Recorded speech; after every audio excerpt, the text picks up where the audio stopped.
네, 왼쪽에 산 선수가 오른쪽에 살 수도 있고. Pemain muda dan apapun mindset dan mental kita harus baik.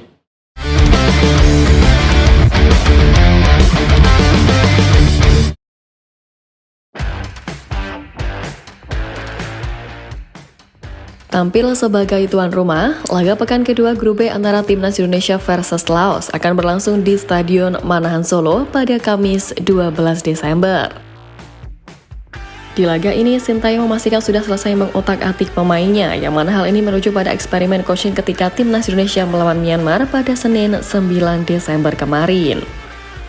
Diketahui pelatih asal Korea Selatan itu melakukan eksperimen dengan menurunkan Arhan Kaka dan Hoki Caraka di lini depan, di mana total 8 pemain bahkan mendapatkan debut di Timnas Indonesia ketika tim Garuda menaklukkan Myanmar dengan skor 0-1. Dan tanpa menyebutkan skema apa yang nanti akan dimainkan, Sintayong mengungkapkan bahwa rotasi dilakukan di laga kontra Laos. Dengan fase grup ini, Sintayong akan mencari skema terbaik di setiap pertandingan, yang mana dalam kesempatan ini pun Coach mengungkapkan bahwa pertandingan kandang perdana ini akan berbeda ketika menjalani laga perdana di Piala AFF 2024 kemarin. Juru taktik berusia 54 tahun itu tak menampik bahwa perjalanan panjang dengan jeda waktu yang singkat ini membuat timnya cukup kesulitan. Meski demikian, kondisi ini tidak menjadi alasan Timnas Indonesia untuk tidak menargetkan poin penuh ketika bersua Laos. Maka dari itu, khusus untuk supporter, Coach menyampaikan pesan terkait skuad mudanya ini, sebab berbeda dengan negara lain yang menggunakan skuad senior, Timnas Indonesia memutuskan untuk menurunkan U22 sebagai bagian dari proyek PSSI untuk SEA Games 2025 dan kualifikasi Piala Asia U23 2026. Ya, Coach meminta dukungan penuh dari para supporter untuk kiprah para pemain muda demi perkembangan skuad asuhannya di masa mendatang. Jadi, saya ingin meminta kepada penggemar agar bisa memberikan dukungan penuh untuk pemain muda bisa berkembang lebih jauh. Ungkap Coach Shin.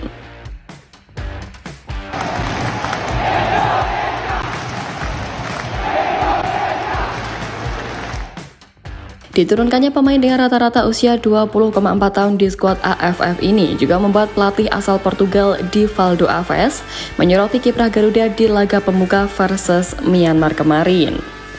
Ya, kemenangan dramatis 1-0 atas tuan rumah kembali memperlihatkan kehebatan lemparan ke dalam milik Pratama Arhan yang menjadi kunci kemenangan dari skuad Garuda.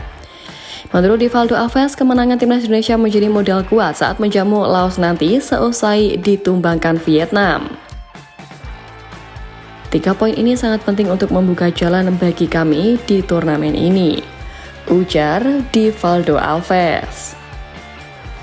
Ya, baginya awal mula kekuatan Timnas Indonesia memang tidak terlihat pada babak pertama menghadapi Myanmar. Dia mengatakan suasana permainan skuad Arhan Sintayong berubah ketika bergantian pemain di babak kedua, yang mana dengan masuknya pemain-pemain berpengalaman di babak kedua, dia mengatakan permainan Indonesia menjadi lebih solid. Karena inilah Coach Divaldo mengaku kagum dengan adanya senjata rahasia yang dimiliki Sintayong dan optimis Timnas Indonesia bakal menang karena modal kuat seusai menumbangkan Myanmar, apalagi dengan kondisi skuad yang terus berbenah untuk pertandingan selanjutnya.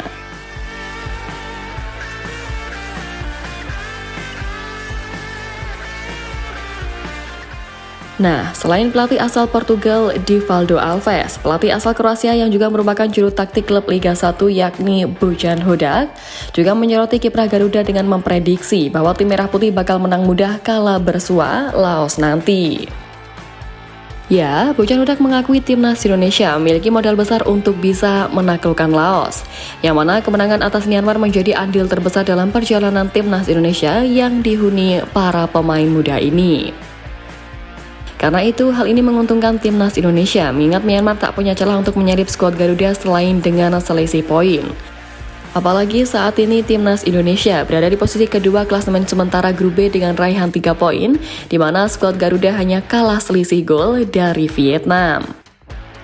Tentu, optimisme dari para pelatih asal luar negeri ini tak lepas dari pandangan mereka soal komposisi skuad yang dibawa Sintayong di ajang bergengsi level ASEAN ini. Kehadiran para pemain muda dengan semangat juang tinggi menjadikan skuad ini sebagai tim yang meski tak menurunkan skuad utamanya tetap mampu berbicara di ajang ini.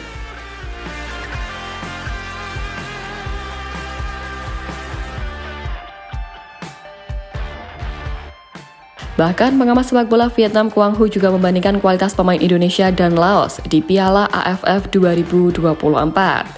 Kemenangan besar Vietnam atas Laos dengan skor 4-1 membuat Quang Huy memberikan pujian tinggi untuk skuad asuhan Kim Sang-sik, yang mana meski begitu kemenangan atas Laos tidak bisa dijadikan patokan Vietnam bisa melakukan hal yang sama terhadap Indonesia. Quang Huy juga mengingatkan Vietnam jika pertandingan selanjutnya melawan Indonesia tidak bisa mereka remehkan.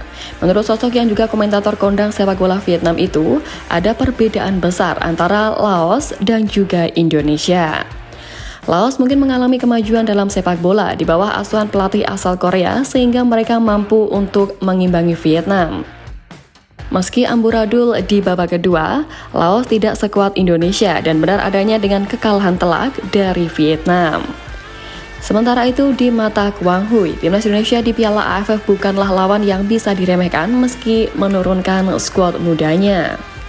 Ya, pemain muda Indonesia punya kualitas dan juga patut diwaspadai sebab status tuan rumah Vietnam pun bukan jaminan kemenangan atas skuad Garuda. Indonesia akan menjadi saingan Vietnam dalam memperebutkan tempat pertama di fase grup B dan juga lolos ke babak semifinal turnamen ini. Karena itulah dengan kualitas pemain Garuda yang menurut Quang Huy oke ini, Indonesia dipercaya bakal tampil mengejutkan di laga lawan Laos nanti, termasuk kalah bersua tim negaranya yakni Vietnam. Indonesia punya individu-individu istimewa yang tumbuh dari turnamen remaja. Meski masih muda, mereka bukannya belum dewasa. Secara pribadi, saya memperkirakan meskipun tim Vietnam memiliki keunggulan sebagai tuan rumah dan banyak pemain berpengalaman. Tutur Quang Huy. Ya, dengan keyakinan dan optimisme dari pihak-pihak yang juga expert di bidang ini, harapannya kiprah Garuda di ajang AFF benar-benar mampu membawa hasil apik, sekaligus membuat para pemain terus berbenah untuk mencuri modal di ajang yang lebih tinggi, seperti kualifikasi Piala Asia U23. Apalagi di sisi lain perihal penampilan perdana timnas di Piala AFF 2024, Coach sendiri menyebut kalau apa yang diperlihatkan para pemainnya secara umum sudah melebihi ekspektasinya. Dan ia memaklumi kalau di babak pertama para pemainnya tampil seperti grogi, karena ya memang semua laga perdana nggak akan ada yang berjalan mudah. Maka dari itu, Coach benar-benar mengapresiasi kerja keras semua pemain yang sudah berjuang untuk meraih poin di partai pertama ini. Ya, semoga saja grafik tim Garuda di turnamen ini bisa terus meningkat, dan semoga saja para pemain gak ada yang mengalami cedera atau apapun, khususnya mereka yang selama ini jadi langganan masuk timnas senior di round ketiga. Intinya, main lebih klinis dan hati-hati, nggak usah terlalu lama pegang bola karena di Piala AFF, kelamaan pegang bola maka bukan enggak mungkin tiba-tiba ada kaki yang nyangkut ke kepala. Jadi ya pokoknya main aman aja, nggak usah aneh-aneh, ikutin arah Coach dengan baik dan main sesuai kapasitas. Kalau itu bisa dilakukan, kami yakin kalau tim muda ini bisa untuk berbicara banyak di turnamen bergengsi ASEAN ini.